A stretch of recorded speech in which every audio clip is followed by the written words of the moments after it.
जो फ्यूल का कंजम्पशन कम कर देना चाहिए और उसके साथ साथ सोना कम खरीदना चाहिए, ऐसी तमाम चीज़ें वो बोलते हैं। तो शायद कुछ दिनों में जो उन्होंने शिक्षा का जो हाल देश भर में किया है, वो कुछ दिन बाद शायद आए और ये बोले कि जो स्टूडेंट्स हैं उनको हायर एजुकेशन में जाना बंद कर देना चाहिए और शाखा ज्वाइन कर लेना चाहिए, ताकि 2047 तक जो उनका विकसित भारत का सपना है वो पूरा हो सके। कि जो हालत उन्होंने आज जो देश की शिक्षा व्यवस्था की है, आप देखिए कि पेपर लीक, साथियों ने बताया कि पिछले कुछ सालों में 89 पेपर लीक्स इस देश में हुए हैं और हम खुद ही देखें कि किस तरह से 2024 में नीट का पेपर लीक होता है, उसके बाद नेट का पेपर लीक होता है और अब जब 2026 में हम यहाँ खड़े हैं, दोबारा से जो नीट का पेपर है अब वो लीक हो चुका है। और आप देखेंगे इन तमाम लीक्स में कि किसी इंसान को स्केपगोट बना दिया जाता है, लेकिन जो रियल में जो कल्प्रिट्स हैं वो आज भी वो वही लोग हैं जो बीजेपी को फंड कर रहे हैं। कि अगर आज देश में एक पार्टी के पास 10,000 करोड़ इलेक्शन फंड है, लेकिन वहाँ जो अपोजिशन पार्टीज हैं उनके पास अगर 100 करोड़ भी फंड नहीं है, तो वो फंडिंग कहाँ से आ रही है? यही जो प्राइवेट कॉरपोरेशन है जो पूरा एक तरह से एक नक्सस चला रही हैं, चाहे वो पेपर लीक्स का हो या ऐसे इलीगल बिजनेसेस का जो छात्रों के भविष्य के साथ खिलवाड़ कर रही हैं, तो यही वो लोग हैं जो बीजेपी को जाकर फंड करते हैं। और यहाँ जब मैं खड़ा हूँ तो आपको समझने की जरूरत है कि इस तरह से जब न्यू एजुकेशन पॉलिसी को लेकर आया जाता है और उसके नाम पर जब आपको अलग अलग तरीके से फायदे गिनवाए जाते हैं, उसमें बोला जाता है कि मल्टीपल एंट्री एग्जिट सिस्टम लाया जा रहा है, जिसके अनुसार कोई भी छात्र कभी भी एंट्री ले सकता है, डिप्लोमा ले सकता है, सर्टिफिकेट ले सकता है, डिग्री कंप्लीट करके बाहर ले जा सकता है। लेकिन आप देखेंगे वो किस तरह से सिस्टमेटिक तरीके से उन मार्शलाइज सेक्शन से जो लोग शिक्षा में आते हैं उनको एक बाहर करने की एक साजिश होती है कि कौन लोग होते हैं जो 4 साल का एजुकेशन है वो नहीं अफोर्ड कर पाएंगे और जिनको वो एग्जिट लेना पड़ेगा। तो आप देखेंगे किस तरह से जो सरकार का जो चरित्र है वो शिक्षा विरोधी है, छात्र विरोधी है और उनके तमाम फैसलों में आपको वो बात दिखेगी। और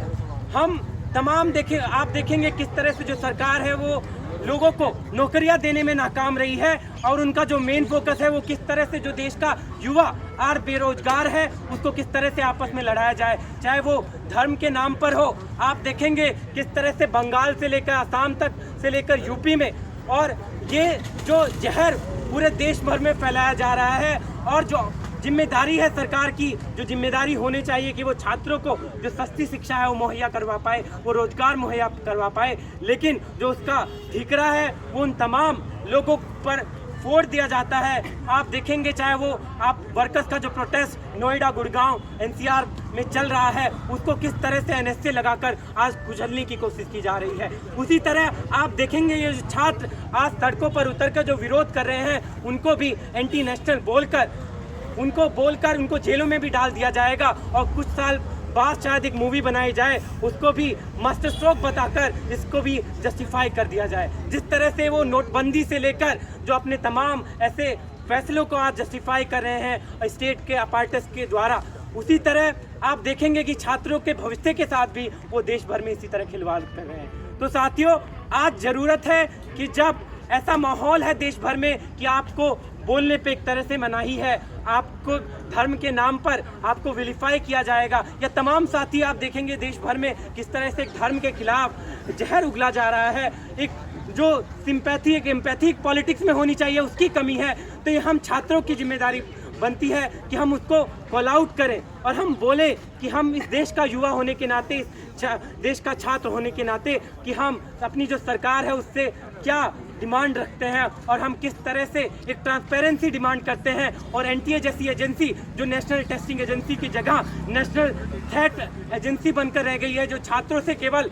पैसा वसूल करना उसका काम रह गया है, उनका हैरेसमेंट उनका काम रह गया है, छात्रों के भविष्य के साथ खिलवाड़ करना उनका काम रह गया है, तो एनटीए जैसी एजेंसी की इस देश में कोई जगह नहीं होनी चाहिए। तो साथियों, आप सबसे उम्मीद करते हैं कि आप सभी अपने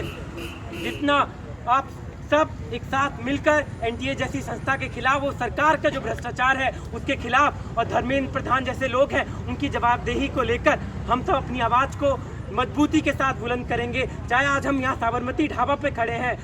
यहाँ से भी बाहर निकलकर हमको अपनी जो आवाज़ है और बुलंद करने की ज़रूरत है और एक जवाबदेही मांगने की ज़रूरत है। इसी के साथ मैं आप सबको धन्यवाद देता हूँ कि जेएनयू के इस शॉर्ट कॉल में आप आने के लिए और आपसे उम्मीद रहेगा कि आने वाले समय में भी अगर कोई कॉल दिया जाता है तो उसमें आप आएंगे। इनकलाब जिंदाबाद।